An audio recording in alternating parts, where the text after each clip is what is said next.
So, this is the last April Fool's story for you this year. Or at least the last brand new one. If you have liked any one of the 4 What If stories that we have served up for you this month, do keep your eyes peeled on our community tab come May the 1st for your chance to vote for the story that will be continued, reimagined, or repurposed. So go back and watch the last 3 stories to catch yourself up before you cast your vote. But for now, we're doing something that we've often been asked to tackle, and it all had something to do with this guy. Yes, this guy is very popular, as demonstrated with our full story of him meeting his son for the first time, garnering a huge amount of attention in recent weeks. But this time out, we're going with the more silly notion of this guy becoming the Super Saiyan God. Back when Beerus thought he was going to be getting a premonition of it going down in 39 years, but yeah, that ain't happening. The Oracle Fish could be wrong here. So let's set the scene and make yourself comfortable, folks.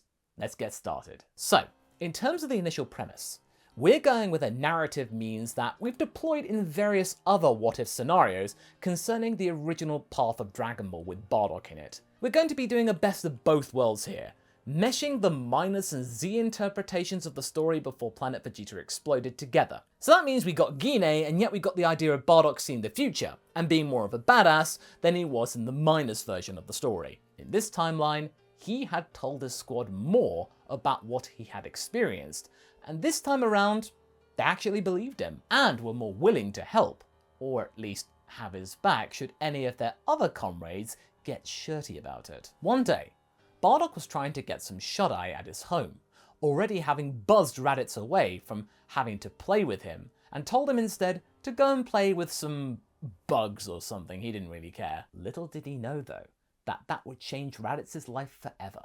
He would form an everlasting affinity with the beetles. Would Raditz be the ultimate big bad Beetleborg? But for now, Bardock wasn't really going to be getting much rest. He was having another vision. He couldn't control them.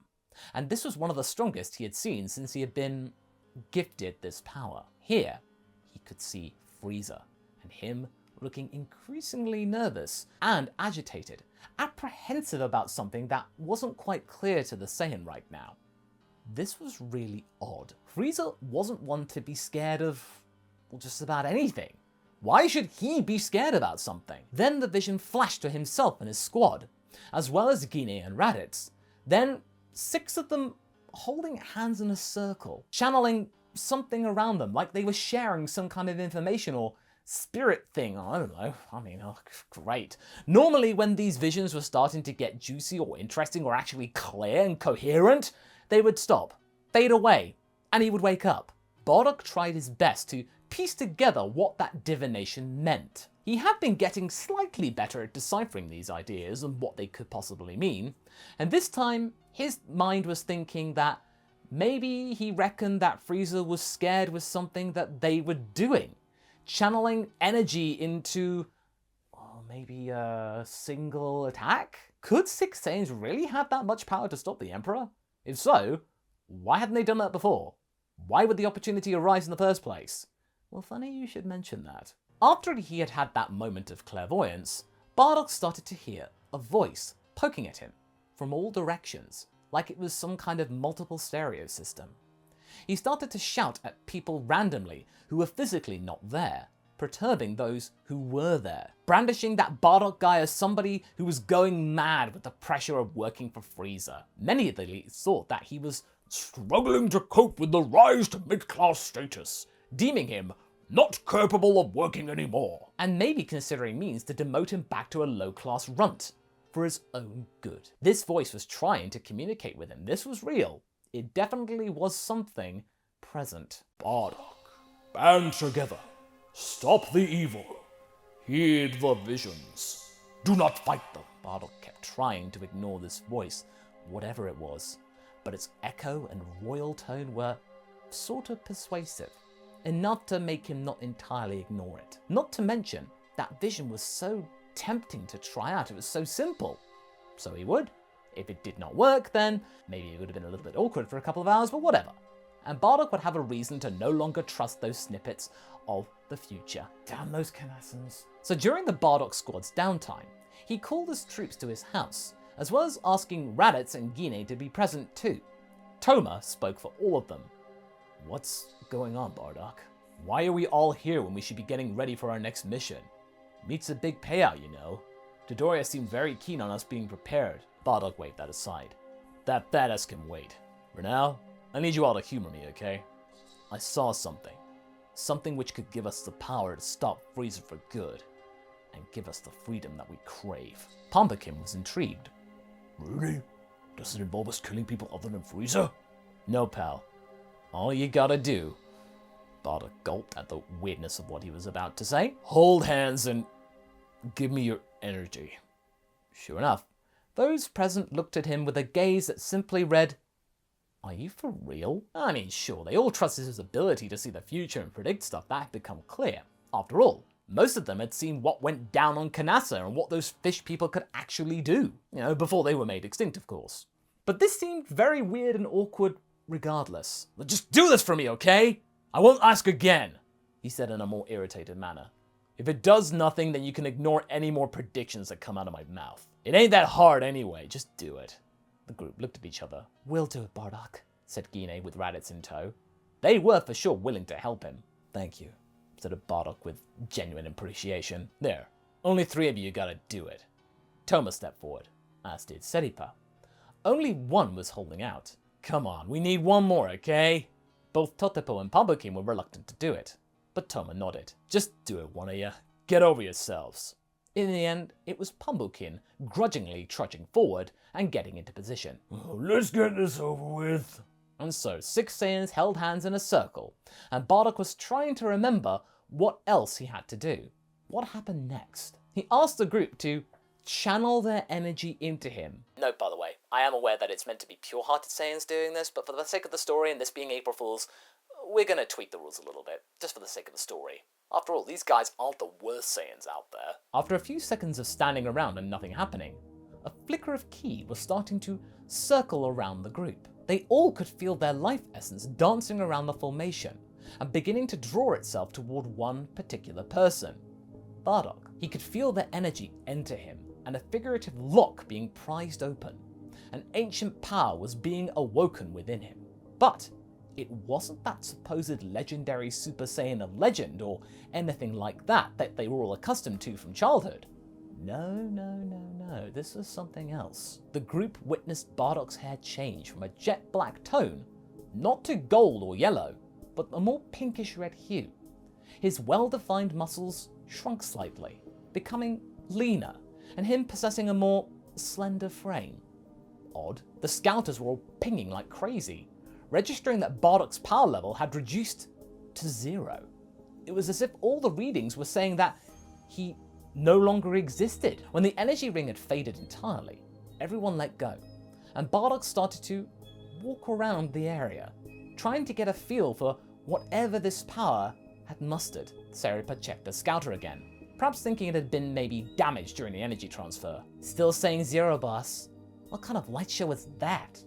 Bardock was getting angry at this news. So basically, this premonition was nothing more than a gimmick and it made him weaker? Use the power, Bardock, said the voice. Shut up! Screamed Bardock, him being sick and tired of hearing that stupid voice. He let out a huge wave of cosmic force which not only sparked massive torrents of wind to come into muster, but it also flattened everything within a half a mile of them. All of the hills and all of the mountains, they had been reduced to piles of rock. Well, okay, I know hills and mountains are technically piles of rock, but you get the idea. Flattened. Bardock's squad had barely been able to remain in place, whereas Raditz and Guinea had been sent flying thanks to the blast.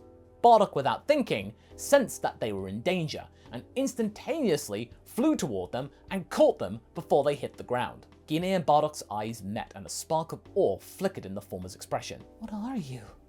He put them down and tried to understand what indeed he was. I don't know, but this power, I can't explain it. It's something else. But every attempt to force himself to learn it was coming up with bupkis. Where's that stupid voice when you need it? Guinea hugged him. It's okay, Bardock. Whatever this is, it's remarkable. No other Saiyan can do it. That makes you special. Bardock smiled, but tried to keep his cool in front of his crew. It was almost like he were internally going, "Oh, stop it, you." Meanwhile, on the outer regions of the universe, on an upside-down pyramid world, a cat and an angel were busy having breakfast when a wave of energy cascaded over them. "Whis, can you feel that?" Whis looked up from his crossword. That? Oh yes, what of it?" Having placed his plate of milk down on the table, the purple cat stood up. He was trying to fathom the source of this sensation. "It felt like God Key." "Yes," replied Whis. "Don't you get it? God Key on my home turf that I don't recognize? That is not natural, Whis, and far too soon." "Fish! Get in here!" Moments later, a fish in a bowl and a stick emerged from around a corner and tentatively bowed to the cat. "That thing you predicted earlier, that Super Saiyan God, when was it supposed to resurface exactly?" The fish pondered about this. About 39 years hence. What of it?" "Right, well, I think you got your timings a bit wrong." 39 years wrong! The oracle fish gulped and begged for mercy. Forgiveness, even. "Oh, relax, will you? At least you got the prediction right, I think. Whis, call that Frieza up and tell him to hold off on the destruction of Planet Vegeta, will you? I want them alive for now. That, and I want to see that tyrant scared. It's always fun seeing him act so paranoid." "At once, Lord Beerus. Shall I set up a live feed of this Saiyan for your interest?" "Wait, you can do that," replied Beerus. "Oh yes, one of the many things that we attendants are capable of. You just didn't ask." "Well, fine, do it. I'm bored with the current TV package we have anyway.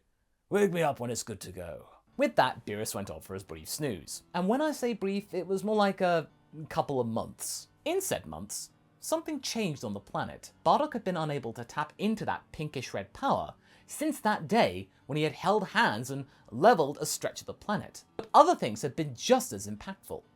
In those months since that happened, Bardock could swear that something was watching him, and not the guy who was in his head. Something else altogether. But it felt very fuzzy and it was hard to pinpoint. Little did he know though that it was Whis' means of spying on him that he could feel. Thanks to the infusion of God Key, Bardock had acquired a slight ability to sense things to do with the divine. But he had no idea of this since he had no clue about Super Saiyan gods or God Key or anything to do with that whole shebang. To him, it was just some kind of thing that he could feel. But there had been other many good things going on in the background. He felt a lot stronger since that day. His power level had increased to 20,000 after he had turned pinkish red, and Frieza had become less invested in Planet Vegeta as well. In reality, since being told to back off by Whis and Beerus, Frieza was too nervous to poke that beehive. And thusly, he shifted his attentions to matters elsewhere, yes. As a result, Bardock's squad had had less work to do, and were free to help out with efforts around home. Sure, it meant less money, but it meant more freedom and less scrutiny from the Empire, which wasn't a bad thing. That was always a good thing, in fact, in a Saiyan's book. However, all of this did lead to one thing that was less than great happening. Bardock had been summoned to the king's throne room. Word had gotten around that Bardock's power had now surpassed the rulers, and he wanted to test it for himself. Bardock usually knew how things worked around here, and this wasn't going to be a friendly encounter. This was going to be a means to undermine him perhaps, or worse, end him. Or even worse, drag his family into it. When Bardock eventually locked eyes with the king, the latter looked cruelly in his direction. 20,000, eh? The strongest a Saiyan has ever been, and it wasn't from a Saiyan elite. How did you come across this power, low-class runt? Bardock shrugged. I held hands in a circle and here I am. The king slammed his fist on the arm of his throne. Don't you talk to me like that, lowlife! What? I'm only telling you the truth. Some voice in my head told me to hold hands in a circle and it would stop Frieza somehow. So I did. And where's Frieza? Out of your hair. You're welcome. The king scowled, but had to admit that he wasn't wrong. Frieza had been less communicative as of late and not been bugging him. But that does not explain how you got this power, and how you intend to use it, or whether you can be trusted with it. Excuse me, retorted Bardock, nervously. I could kill you right now if I wanted to, but I don't want to. Surely that would be all the trust you need, right? Your grace?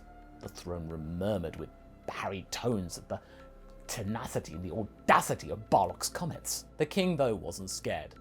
That is until Lord Beerus showed up. Hello, you! Shouted the cat. The king's face immediately changed from contempt to utter horror. Look, Beerus! King Vegeta rushed to Beerus' feet and bowed profusely at them. Good, good, you're getting quicker at that, King Vegeta. But I'm not here to speak with you. I'm here to speak with that one. He pointed to Bardock. This one's of interest to me. You are to let him accompany me. Yes, Lord Beerus. And what Lord Beerus? Bardock was confused throughout, though. Who was this guy to make King Vegeta, one who was known for his power and regality, cower? In any case, it wasn't worth testing this theory, so he chose to comply and follow the cat. You're Lord Beerus, huh? Said Bardock as they walked through the Saiyan castle. Perceptive, aren't you, Super Saiyan God? What? I found you much sooner than I thought I would. Perhaps you might be of some entertainment for me after all. Come, I wish to see what you're made of. You will return with me to my home at once. Bardock wasn't sure about this, but before he could say no, a giant blue man with a very interesting coiffure had rounded the corner, asked for his hand, and whisked them away to parts unknown. In the chaos of it all, Bardock was left without a clue as to where he was going and what he was about to do. But that's where we're going to be leaving things for right now. See you Friday.